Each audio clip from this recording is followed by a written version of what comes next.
If you're tuning in, you're probably wondering what would it cost for you to build your own custom house in 2025. So in this video, I am going to break down key factors that will help you estimate and plan your first custom home build in Canada, whether you're doing it yourself or hiring a contractor for yourself. So let's dive in. Hi, this is Harji, your civil engineer and realtor who helps buy, sell, and build dream homes in southern Ontario and based out of Kitchener-Waterloo and Greater Toronto area. First things first, let's talk about key factors that might impact the cost of building your own house in Ontario. Now, much like the height of a tree varies, so is the cost of construction based on key factors. These include location, labor and material costs, and whether you are hiring a general contractor for your project or you're acting as a general contractor yourself. These are all key factors which will vary your construction cost. Where are you building your house in Canada is the biggest factors of construction cost difference. Are you building a first house in Toronto? Are you building a first house in Vancouver? Are you building a first house in Newfoundland? Land prices, labor availability, and material costs will greatly impact the cost of construction across the country. In urban centers like Toronto or Vancouver, you're not only dealing with high material costs but also high labor cost. On the flip side, if you're building a house in province like Manitoba, Saskatchewan, or maybe in the Maritimes, your costs might be lower, but you might have to deal with the issues of material availabilities and shipping. And also, at times, you might have the challenge of availability of skilled labor. So now, another major consideration is cost of material and labor. So now, here's a pro tip. Always try to source local materials if you can, because they will definitely give you an edge in terms of pricing. For example, in certain areas of Canada, you might get access to cheaper lumber or other materials, while others may face higher shipping costs for concrete or steel. So, in 2025, the cost of materials are still expected to be volatile, and I don't expect those costs to come down. So now you might have this question, as we talked earlier in this video, what would it cost for you to build your house? Remember, it always depends on features and finishes of the house, as we will discuss further. So here's where things get interesting. Should you hire your general contractor or go do it yourself route?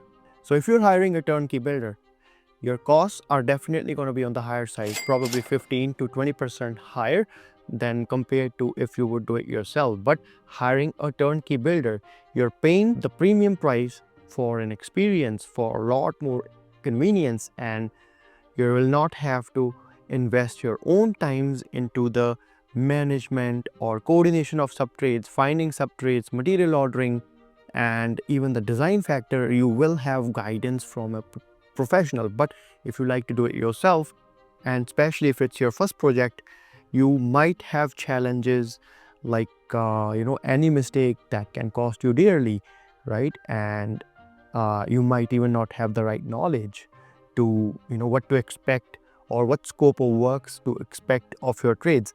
So if it's your first project, definitely I would recommend hiring a professional. You can do a lump sum contract with a builder, or you can do a construction management contract with a builder. And if you're experienced, then you might even consider doing it yourself. Quality and finishing materials is another aspect which can skyrocket your cost. For example, let's just talk about kitchen.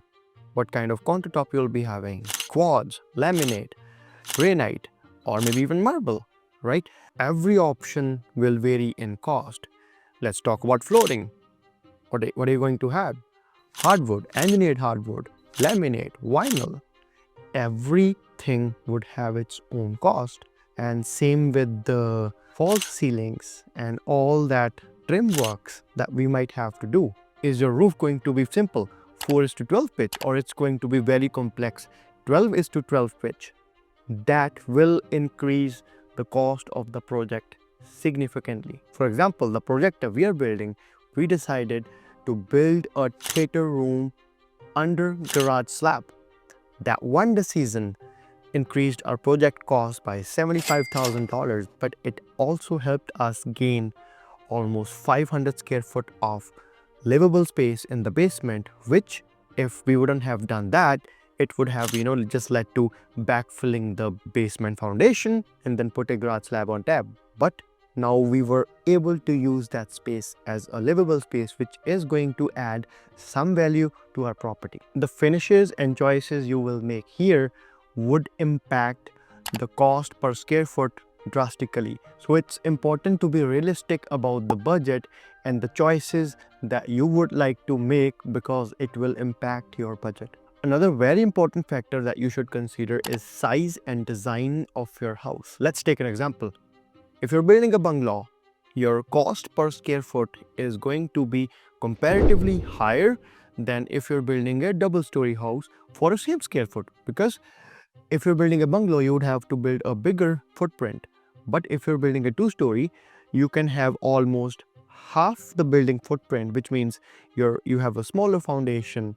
Your lumber cost and framing cost might be a little bit higher, but your overall costs are going to be less. So now, here's time for the thing that you guys have been waiting for since the beginning, which is the real numbers. To give you a ballpark estimate, for example, if you're building a 25 to 2700 square foot house based on region and quality, it can cost you between $800,000 to $1 million in just construction cost. If you're building a larger home or aiming for higher end finishes, do expect your cost to increase accordingly. For 2025, expect in Ontario your custom house build to range from $380 to $500 a square foot with decent quality finishes. So now, before even thinking to buy a land, you need to plan. Ask yourself this question: how much can I realistically afford to spend on piece of land and still leave enough room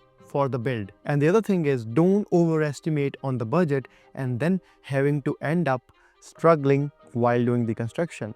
And one of the methods that I primarily use to determine the value of the land is to use the residual land method. What that does is, I account for the estimated profit that we would make, I account for the holding cost, I account for the construction cost, and I account for all the expenses like HST paid to the government and all the development charges and everything. And after everything is taken out, whatever money is left, that is what I can afford to spend for the piece of land. If that doesn't make sense, it is better to let go of that property and maybe find something else which suits your budget better. So there you have it, most of it. If you're planning to build your own custom home in 2025, I think we were able to deliver a very good and solid starting point to you guys. But always remember, planning is everything, and do not forget to have a very strong team who can provide you with all the guidance and mentorship while building your own house in Canada. If you need more insights or want a personalized advice on how to build your own custom house, please do reach out to me on my Instagram handle. I have attached it in the description below, or you can comment down below. I will reach out to you personally. Thanks for watching this video. Be sure to hit that subscribe button if we were able to provide you with some piece of value. And do share this video with someone who wants to build his own custom house in Canada in 2025. Stick around for more content regarding house building, real estate, and beyond. Thanks for watching this video.